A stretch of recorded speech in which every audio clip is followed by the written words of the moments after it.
मेरा नाम डॉक्टर मनन सरुप्रिया है। मैं एक कैंसर रोग विशेषज्ञ हूँ जो कि जीवीएच कैंसर अस्पताल उदयपुर में मैं अपनी सेवाएं देता हूँ। आज मैं आपसे कैंसर के बारे में एक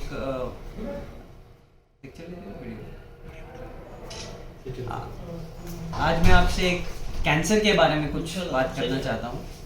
कैंसर अपने आप में एक बहुत ही भयानक शब्द है जिससे हम सभी डरते हैं, बिल्कुल, और वो लाजमी भी है क्योंकि हमें पता है कि कितना भयानक इसका रूप होता है।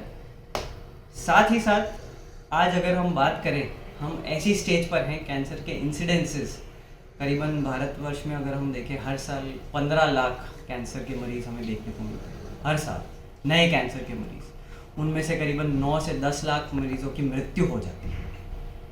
इतना कॉमन कैंसर हो गया है और ये एस्टिमेटेड है कि 10 साल के बाद 2035 में यही इंसिडेंस करीबन 30 लाख हर साल हो सकता है। कैंसर क्यों बढ़ रहा है, ये चीज़ हमें जानना ज़रूरी है। जैसे जैसे हमारी उम्र जो है, जो एक्सपेक्टेड एज है, वो बढ़ रही है, वैसे वैसे कैंसर के इंसिडेंसेस बढ़ रहे हैं। जो कि होता भी है कि जितना ज़्यादा हम टॉक्सिन्स, एनवायरमेंटल टॉक्सिन्स हो गए, उनसे ज़्यादा एक्सपोज रहेंगे तो कैंसर के इंसिडेंसेस बढ़ेंगे। कुछ ऐसी चीज़ें हैं जिसका हमें पता है कि जैसे कि गुटखा, तंबाकू, बीड़ी, शराब, सिगरेट, पान, इन सब का सेवन करना, इन सब से मुंह के, गले के कैंसर्स होते हैं, ये जो कि बहुत ही कॉमन है। फेफड़े के कैंसर बहुत ही कॉमन है आजकल। हम अगर अब बात करें कि 30-40 साल के जो लोग होते हैं उनमें ये कैंसर्स पाए जाते हैं। क्यों? क्योंकि वो 10 साल, 15 साल, 20 साल की उम्र में ये तंबाकू, गुटखा, सिगरेट, बीड़ी, इनका सेवन चालू कर देते हैं। और अगर ये आप 10 साल, 15 साल पीते हैं या खाते हैं तो आपको कैंसर होने के चांसेस बहुत ज़्यादा है, बहुत ही ज़्यादा है। ऐसा बोल सकते हैं कि ऑलमोस्ट जो हम कैंसर्स, मुंह के कैंसर्स देखते हैं, उनमें से 90% जो है वो तंबाकू, गुटखा सेवन की वजह से होता है।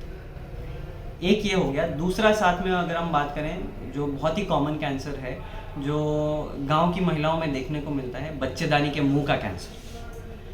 वो किस कारण होता है? उसका एक वायरस होता है जिसको हम ह्यूमन पैपिलोमा वायरस बोलते हैं। बहुत ही कॉमन वायरस है जिसकी वजह से ये बच्चेदानी के मुंह का कैंसर होता है। करीबन 90% ऑफ सर्वाइकल कैंसर जो होते हैं वो इस वायरस की वजह से होते हैं। उस वायरस से भी हम बचा जा सकता है। कैसे?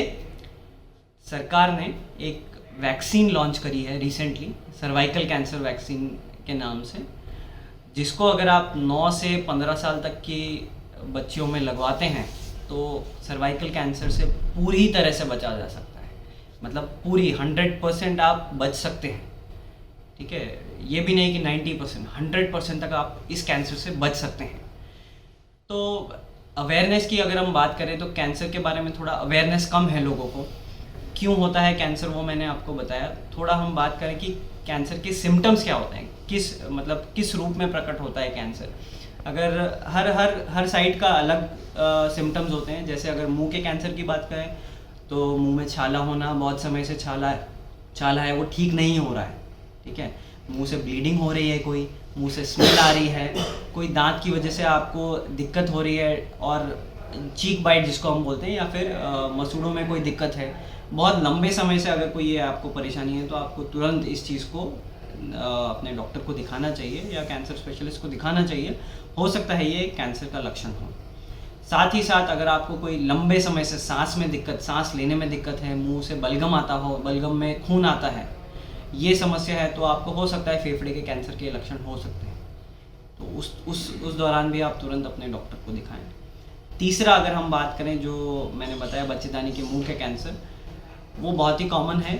उसके जो सिम्टम्स होते हैं वो ये रहते हैं कि अगर माहवारी बंद हो जाती है, महीना आना बंद हो जाता है, उसके बाद भी अगर कपड़े जा रहे हैं, लाल कपड़े, सफ़ेद कपड़े जा रहे हैं, क्योंकि ये कैंसर 50 साल से ज़्यादा उम्र की महिलाओं में देखने को ज़्यादा मिलता है।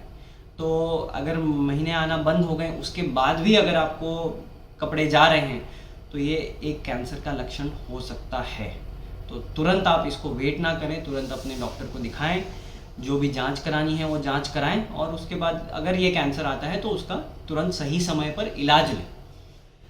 सिम्टम्स के बाद अगर हम बात करें ट्रीटमेंट की, तो आज कैंसर के एरिया में हम इतना एडवांस आ चुके हैं कि हम कैंसर को पहली स्टेज, दूसरी स्टेज, तीसरी स्टेज और चौथी स्टेज सब में ट्रीट कर सकते हैं। शुरुआत की जो 2 स्टेजेस होती हैं उसमें कैंसर का इलाज अगर करते हैं तो 90% से ज़्यादा हम मरीज़ों को ठीक कर सकते हैं पूरी तरह से। जैसे जैसे स्टेज ज़्यादा बढ़ती है वैसे वैसे वो जो परसेंटेज है वो थोड़ा कम हो जाता है। लेकिन अगर हम सर्जरी की बात करें, आज सर्जरी में हमारे पास इतने ऑप्शंस हो गए हैं, माइक्रो इन्वेजिव सर्जरीज हो गई हैं, रोबोटिक सर्जरीज हो गई है कैंसर को लेकर, जो कि आपको कैंसर को बिना चीर फाड़ के या कम चीर फाड़ के कैंसर को पूरी तरह से निकाल सकते हैं। साथ ही साथ कीमोथेरेपी, जो कि दवाइयाँ जिनको हम बोलते हैं, वो चढ़ाकर इम्यूनोथेरेपी, टारगेटेड थेरेपी, ये इतने एडवांस तरीके आ चुके हैं। साथ में रेडिएशन थेरेपी, जिसको हम आम भाषा में सेक बोलते हैं, उसकी हमारे पास इतनी एडवांस मशीन आ चुकी है जिससे कि हम पूरी तरह से कैंसर को ट्रीट कर सकते हैं विद लेस साइड इफ़ेक्ट्स बहुत ही कम कर कर हम उसको